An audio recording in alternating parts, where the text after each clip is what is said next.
healing, salvation, and happiness. It's your season. It's your time. God has plans for your life to prosper you and to give you hope and a future. Join us and learn how God's love and power can bring hope and happiness to your life. This is your opportunity for motivation, encouragement, and purpose.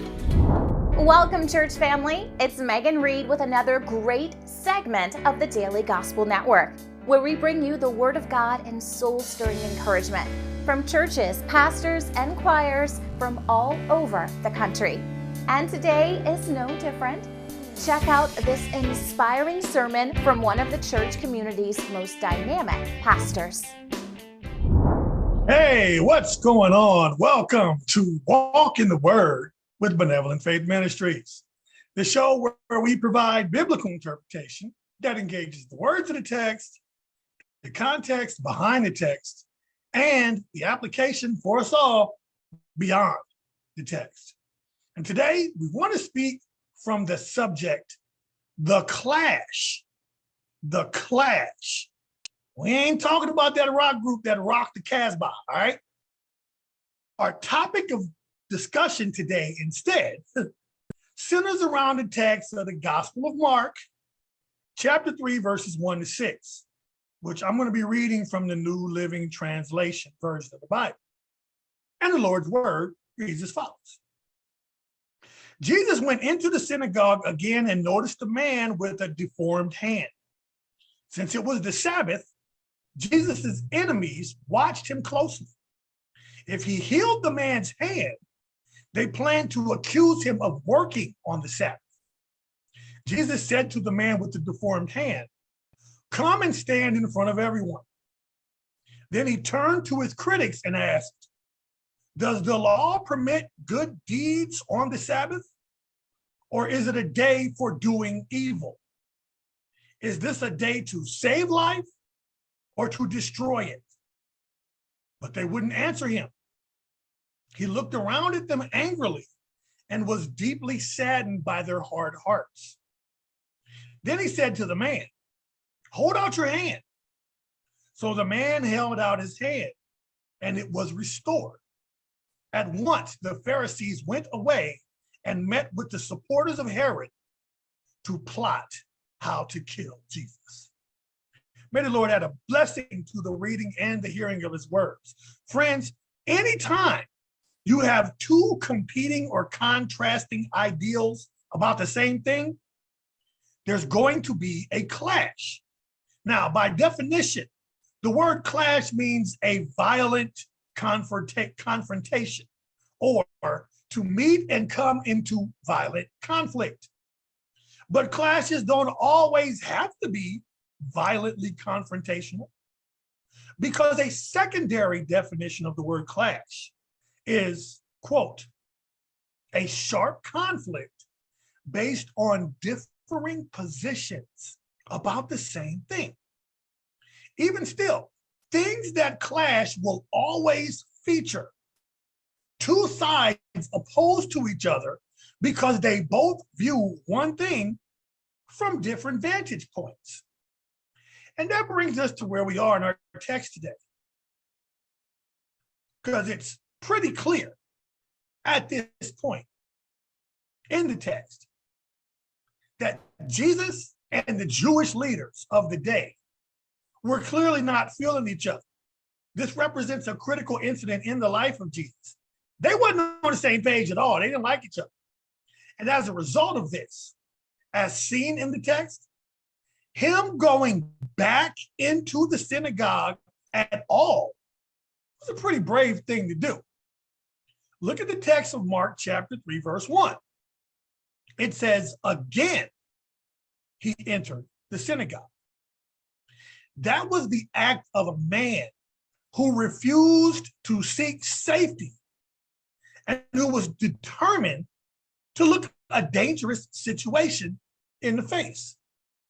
Because remember, the first time he went in there, he healed a man with an unclean spirit.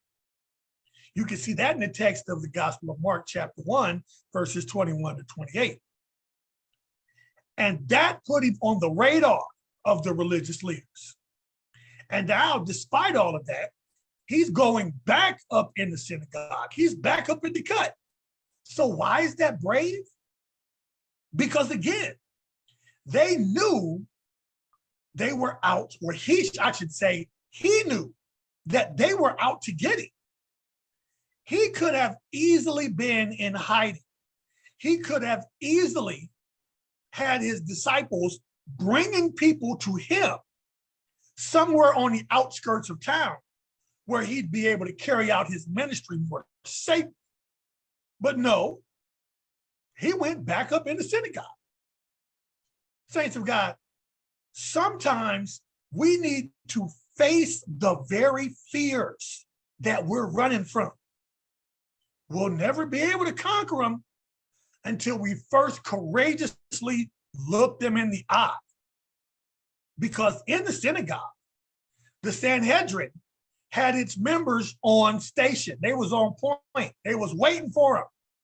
They were ready to run and go tell anything that was out of the ordinary happening up in there. And you couldn't miss these Sanhedrin members because they were all sitting in the front row. Like back then, the front row seats were the seats of honor. And only the holiest of men, the religious leaders, in other words, the most powerful, they were the only ones that were even allowed to sit in the front row.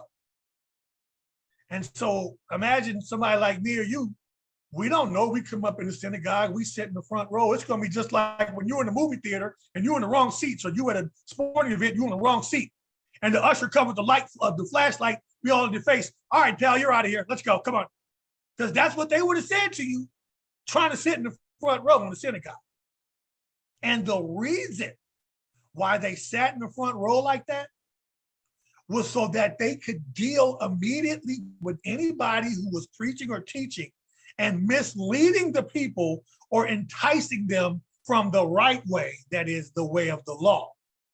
So they would be in the front row in case somebody started preaching or teaching negatively or preaching the wrong thing. They wouldn't have to run from the back to get them. They could just stand up, snatch them up, and throw them out. That was the real purpose. And these religious leaders felt like they had a duty to do that. In other words, the last thing that they were there to do was to worship and learn. You know, the real reasons you're supposed to be up in the synagogue, up in the temple, up in the church. That was the last reason why they was there. Instead, they were really there just so they can scrutinize Jesus's every action. They weren't trying to learn from him. They were trying to trap him. And the text tells us that in the synagogue, there was a man who had a deformed hand. And the word deformed, as it's translated, means that it was paralyzed. An ancient Christian tradition tells us the background on this guy, that he was a stonemason, a guy that worked, breaking up rocks and what have you. And he had injured his hand in an accident on the job. The text doesn't tell us that. Ancient Christian tradition tells us that. You'd have to know the background of the story for that. And as that story goes, he heard that Jesus was in town, and like many other people, he'd heard about Jesus and Jesus's miracle working, miracle healing power. And so he came to get healed. But some people think that this man was actually a plant. In other words, some people think this man was purposefully placed in the congregation by the Pharisees, who were, again, trying to trap Jesus. So people think that they put him there on purpose. And the thinking goes, either they had planted him there, or they had spotted him in the crowd and put him up to the task of approaching Jesus for healing. Well, either way, the point behind this theory is that the religious leaders cooked up the whole thing in order to watch Jesus and see what he would do. Because they were, again, trying to set him up. Because remember, you got to know the text. Know the text of the New Testament to know this. Jesus had already made them look pretty stupid back in the grain field. You can read about that in the Gospel of Mark chapter 2, verses 23 to 28. He already made them look dumb when they accused him and his disciples of working on the Sabbath when Jesus and his disciples were out there picking grain to eat. So clearly, they were in it for some payback. They was on their James Brown stuff, the big payback. That was them, right? They wanted to find evidence against Jesus that would give them any justification that they needed in order to put an end to his ministry and his life. They was out to get him. Like literally, they was out to kill him. So, fully knowing this, if Jesus had been a cautious, careful person, he would have conveniently arranged not to see the man because he knew that to heal this man was asking for trouble. And it was due to that exact same reason why he had got into it before with the Pharisees back in the grain field. Because it was all based on the idea of working on the Sabbath. See, we got to remember, Jewish law back then was very clear about the Sabbath. And they didn't play when it came to properly observing the Sabbath. It was about that Sabbath life. See, all work was forbidden on the Sabbath, y'all. You couldn't do anything. And to heal somebody was considered work. Now, we're sitting here going, that sounds crazy. It sounds crazy to us. But this was Jewish law. And they rigorously enforced it. Like I said, it was about that Sabbath life. When you're about that life, that means that you'll do anything to support and defend that life. Even if you got to kill somebody. Think about gang members. They bought that life. They'll kill somebody about what they believe in. They were going to kill Jesus based on what they believed in. For instance, we're talking about the Sabbath and how Jewish law says you can't do no work on it. Because you're like, what's considered work? Really? Healing somebody's considered work? Well, under the law, on the Sabbath, you could only give somebody medical attention if their life was in danger. So, for instance, say if somebody was working on a wall, they were building a wall, and the wall fell on them. Only enough work could be done to clear away the rubble to see whether or not the person was dead or still alive. And if they were found alive, then they could be helped.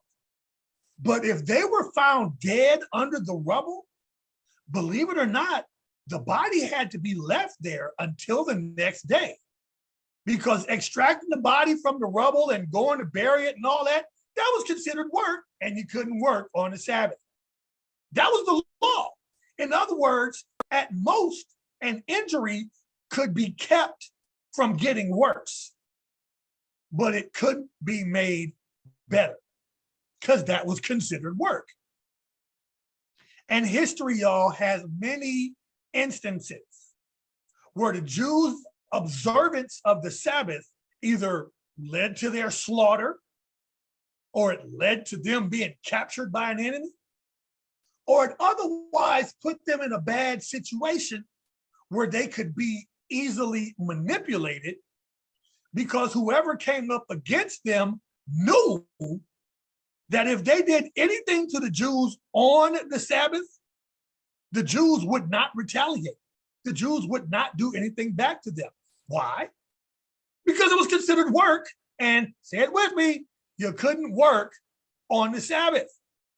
In fact, the Romans, who required their citizens to serve in its military, the Romans had to ultimately exempt the Jews from military service because no strict Jew would fight on the Sabbath.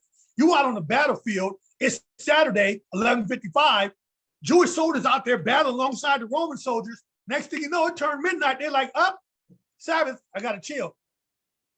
You think the enemy's gonna be like, oh, okay, well, I understand that. Go ahead and do your thing. No, they're gonna slaughter them. And so the Roman military got to the point where they was like, look, we're not even gonna try to put Jews in the military, okay? Because either we don't do that or we don't fight on the Sabbath. And we're not Jewish and we don't deserve the law. So we're gonna fight on the Sabbath.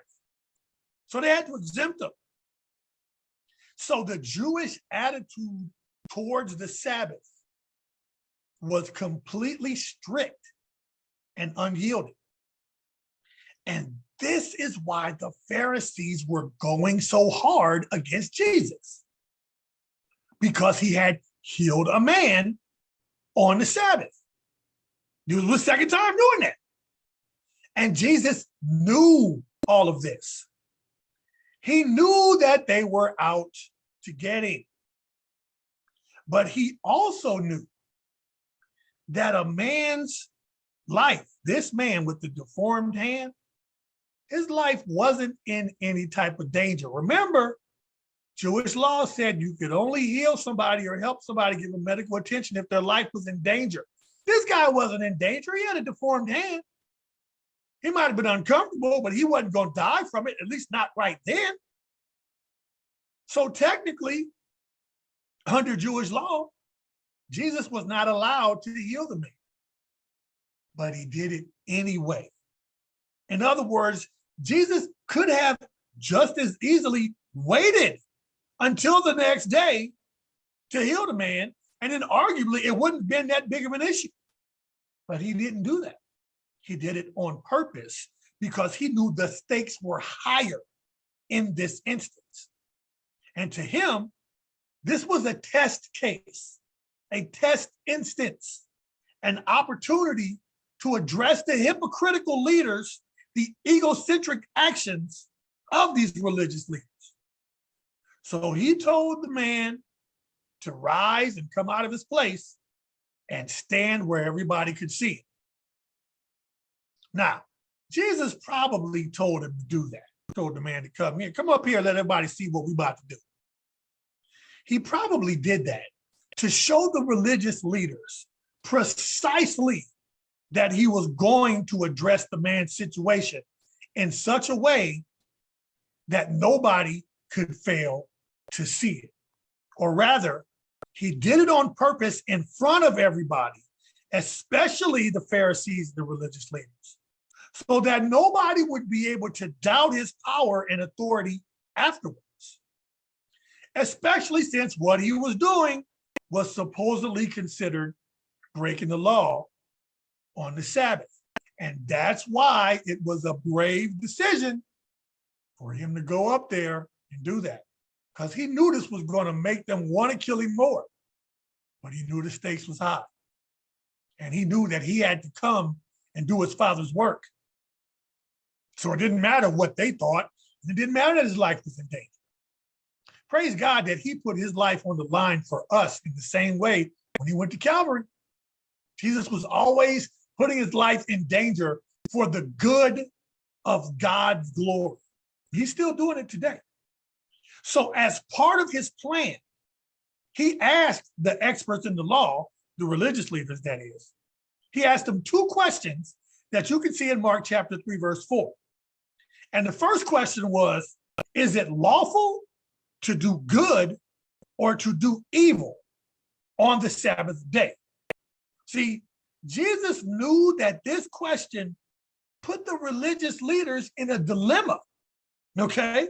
Because on the one hand, no pun intended, they were being forced to admit that it was lawful to do good and that it was a good thing that Jesus was proposing to do, which was to heal somebody. Now, on the other hand, they were forced to deny that it was lawful to do evil. And surely it was an evil thing to leave a man in wretchedness when it was possible that he could be helped. So then he asked the second question, which was, is it lawful to save a life or to kill it? And here is where Jesus was driving the point home. He was taking steps to save this poor man's life. And meanwhile, the Pharisees were plotting to take his life. And for sure, y'all, I'm pretty sure we don't need an interpreter to tell us that it was better to be thinking about helping this man, even on the Sabbath, than it was to be thinking about killing somebody on the Sabbath. You know what's crazy? Even if they had killed him on the Sabbath, wouldn't that have still been considered work? You weren't supposed to do no type of work now. So if you can't help somebody on the Sabbath, how could you harm somebody on the Sabbath? They both work, right?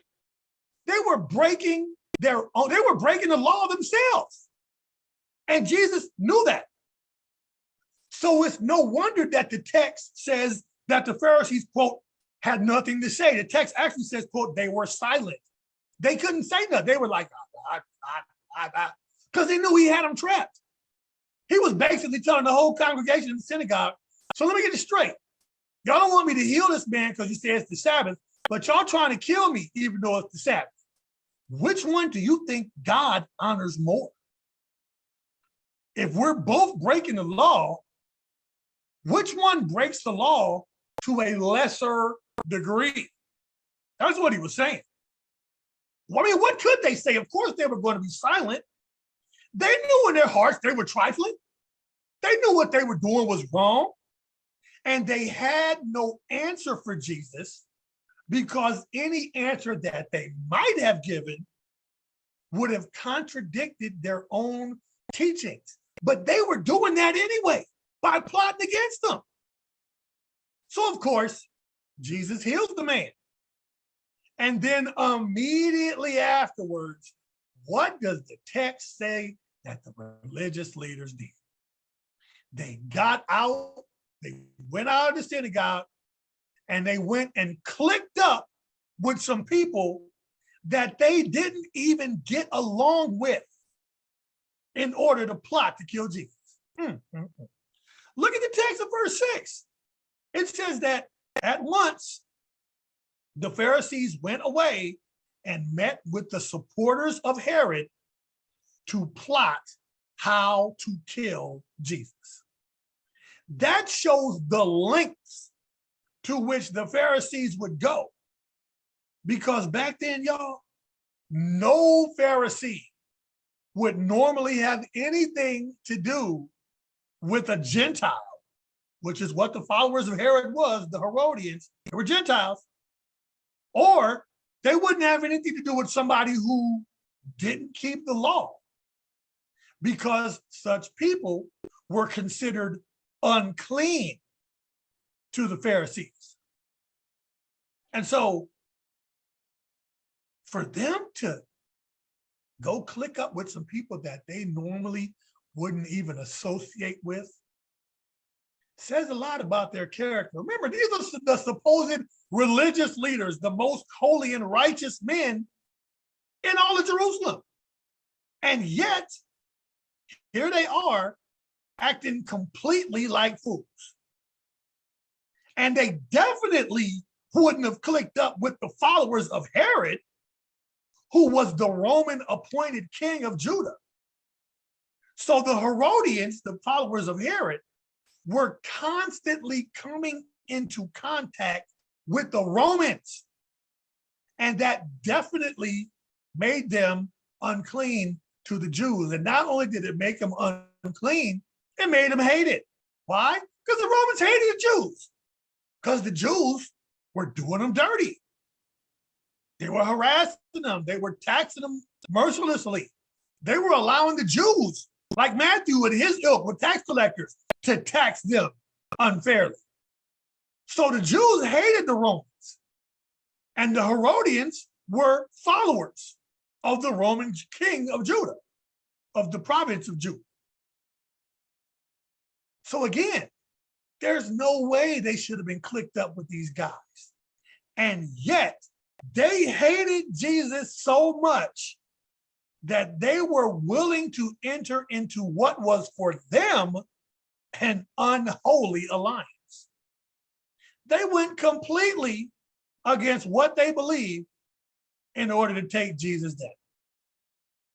The hate in their hearts for Christ were so great that it wouldn't let them stop at anything in order to have them exterminated, including clicking up with guys who would normally be their enemies. My Lord. And that brings us to the point of our message today, my friends, and the underlying premise behind why this passage of text is so essential, y'all. Because at its core, this passage shows the clash, is our title, the clash of two concepts about religion. The Pharisees' concept and Jesus' concept. Let's start with the Pharisees' concept, which can still be seen in religious communities today.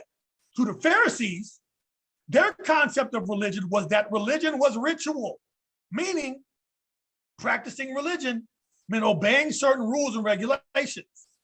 And they looked at Jesus as breaking those rules and regulations such that they were genuinely convinced that he was a lawbreaker, even though they was breaking the law themselves. But again, we're going to get into that.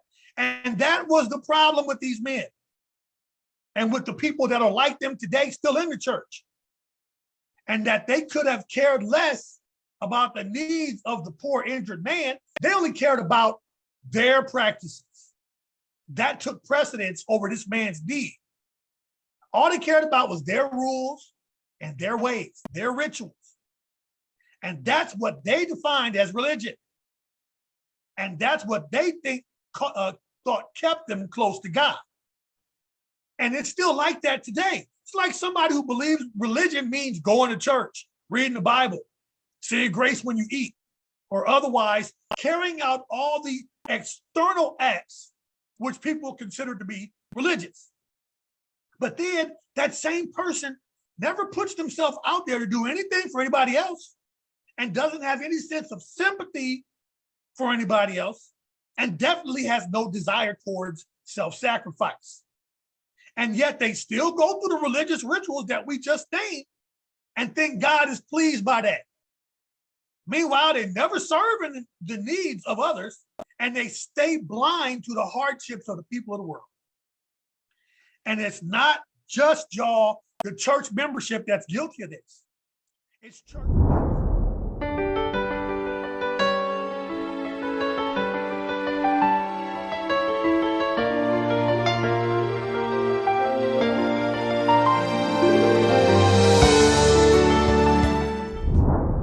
Church family, I pray that you were uplifted by those words. If you would like to find out more about today's pastor and listen to his full sermon, simply click the link. Remember to follow us on social media to keep up with more great sermons and messages we broadcast throughout the day, week, and month. I'm Megan Reed with the Daily Gospel Network. And until next time, remember, I can do all things through Christ who strengthens me.